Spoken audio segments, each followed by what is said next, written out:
Item number 9, National Electrical Code. Ms. Doctor. Thank you, Mr. Mayor.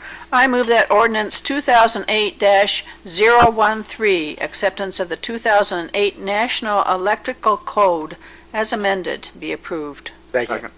Moved and seconded. Mr. Herwig. Restrained members of the council, ladies and gentlemen, back in March, you declared the 2008 National Electric Code and the amendments that we do locally a public record. As is often the case with the international codes, we don't bring that back at the end of the 30-day period, but typically extend the period because of changes and the ability to, or the need to discuss it with the contractor community. In this case, it's been actually 90 days. And of course, if you do adopt it this evening, it'll be another 30 days before it's fully into effect. During this public review period, the staff made an effort to work with the contractor community. We actually had a very successful meeting up here several weeks back. We packed the council chambers with contractors and electrical contractors who went over the changes and had a whole training on program at that time. So as a result, we have completed, as I said, actually a 90-day review period, and it is ready this evening for adoption. Thank you. Any comments, Mr. Blanchard? Anybody else? All in favor? It's unanimous.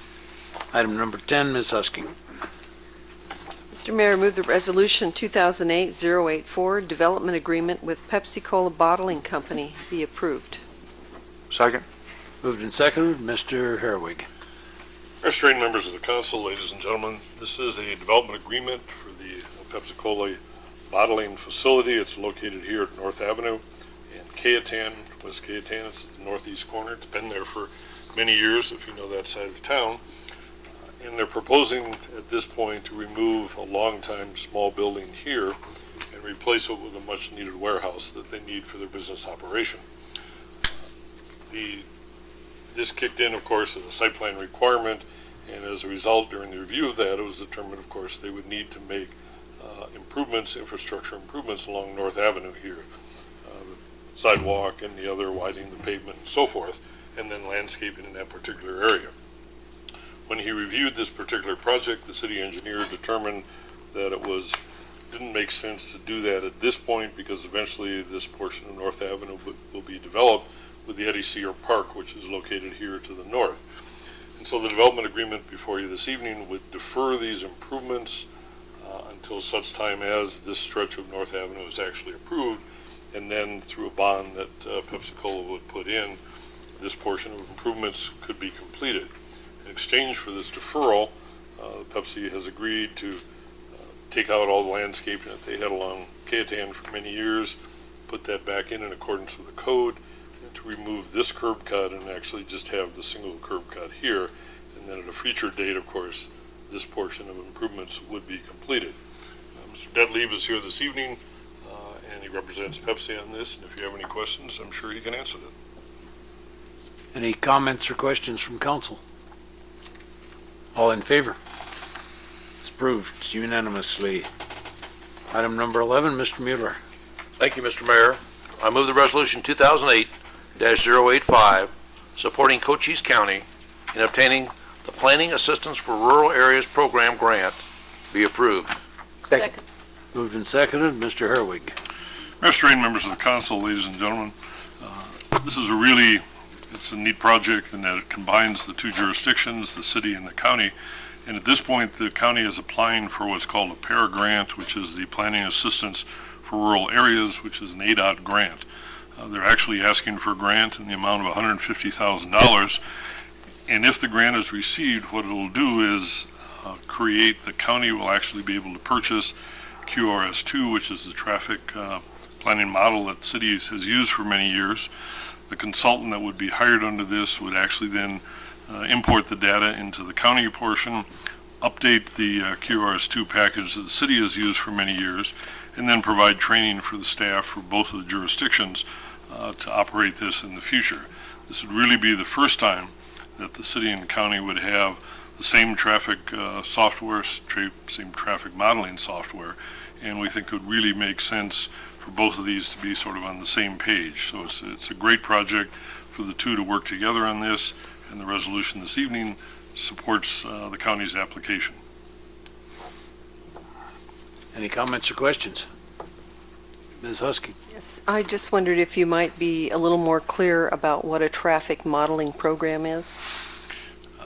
Mayor Strain and Councilmember Husking, it's actually a software. This one is QRS2, which I think was developed by the University of Wisconsin-Milwaukee.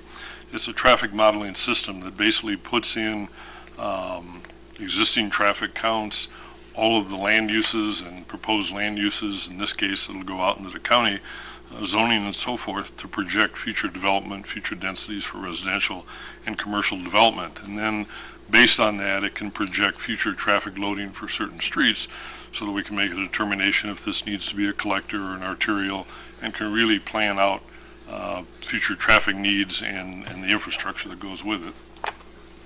Does this help with your negotiations with ADOT? Mayor Strain, Councilmember Husking, I think it's, the city, of course, has a traffic circulation plan, which is the basis for much of what we do and what Mike Hemsouth uses to apply for grants, for example, for the multi-use pass that's also in the general plan, Vista 2020.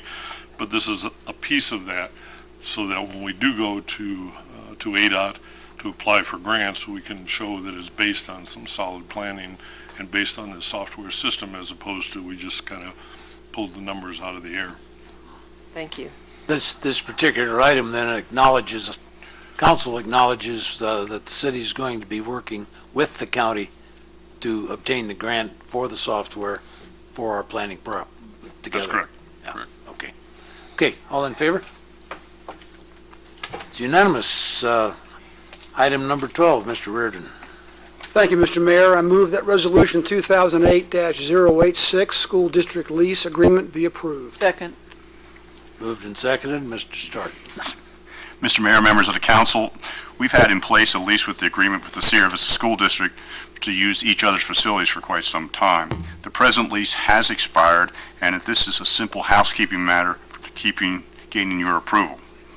The city uses the Sierra Vista School District facilities for the before and after school recreation program, youth and adult basketball, as well as senior games, the Art Discovery Series, the Commission on Cultural Diversity's annual Greet Yourself Sierra Vista, a celebration of city cultural diversity, the Arts and Humanities Youth Talent Show, and other needs as arise. On Tuesday evening, the school district governing board voted to approve the lease, and if you have any other questions, I would be glad to add.